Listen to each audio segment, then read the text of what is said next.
So anyway, this next track is an Eric Carmen track, I believe.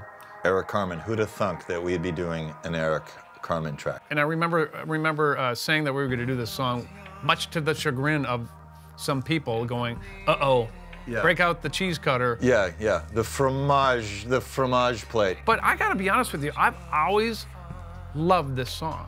Me too. It's got so much heart, and you know, there was a lot of emotion in the recording of this record for where you were at, where Susanna was at, me losing my mom, and I think this took on a lot of different meanings for you as it did for me, as it did for Susanna. So in order to make this an fDeluxe song and do it justice without being cheesy, substitutions.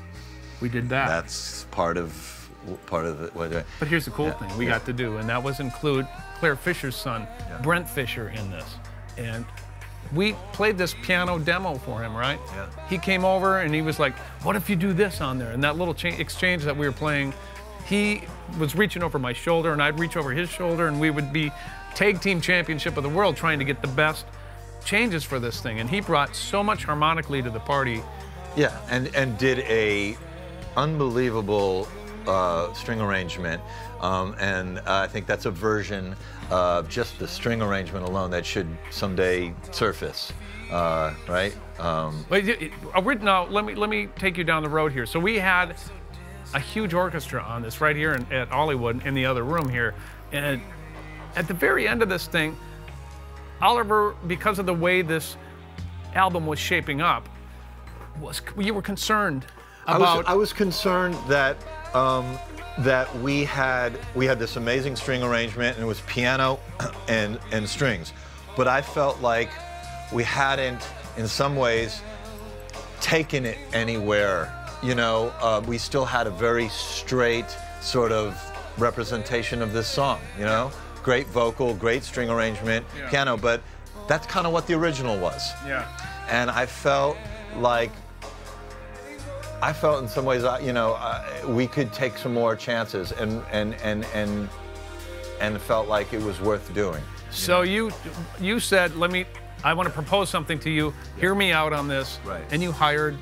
I hired my good friend and way talented dude, Danny Lohner, who is best known for his work with Trent Reznor and 9 Inch Nails. Right.